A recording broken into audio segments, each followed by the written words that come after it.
David Stryzewski with me this morning. David, I really want to get into this number we got earlier this morning.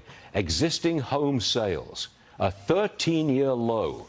On an annualized basis, we're selling less than 4 million existing homes a year. That's extraordinary slowdown.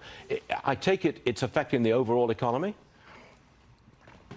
Well, great to be with you here, Stuart. And yeah, absolutely. The overall economy right now is absolutely grinding to a halt. You know, this is a part of the lag effect. When we raise interest rates so quickly, real estate is a lagging indicator. It takes a minute to catch up with everything else, because not everyone puts their house on the market all at one time. It takes months to do it. But today, the buyers, as you just noted, on this 8% mortgage are having a very difficult time finding a loan. Also, the credit qualifications that banks have been utilizing, completely different. I actually just went through a whole process here myself, and I was like, how on earth is the average person going to be trying to figure out how to do this? It's like 7 in 10 people are getting turned down, at least according to my mortgage guy. I'm sorry to interrupt, but I want to chime in on this.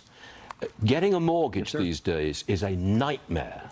You've got to jump through hoops all over the place. And if you're not very good at technology, like myself, getting it all on, all the information you need online is absolute murder. I think it turns a lot of people off. Yeah, no question. I mean, that's more what the regulation side of things does.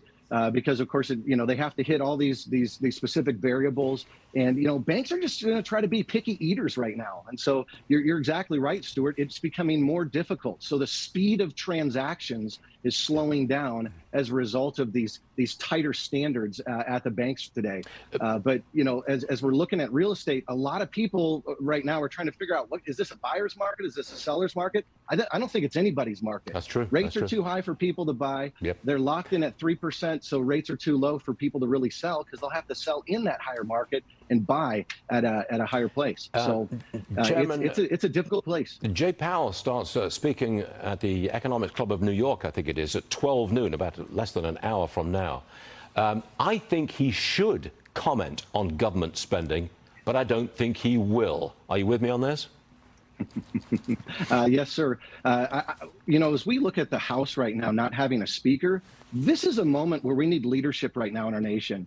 And Powell has taken this, hey, I'm going to be politically neutral position here, but I actually don't think that that's actually legally what he's required to do. He's saying, I'm not trying to comment on things. Well, Congress can't lean on him to reduce rates so that they get votes.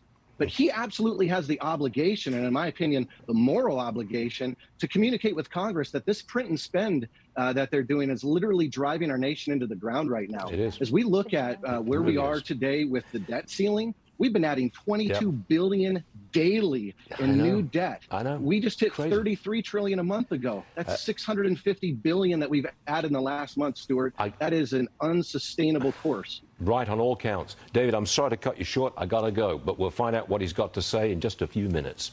Lauren's back with us.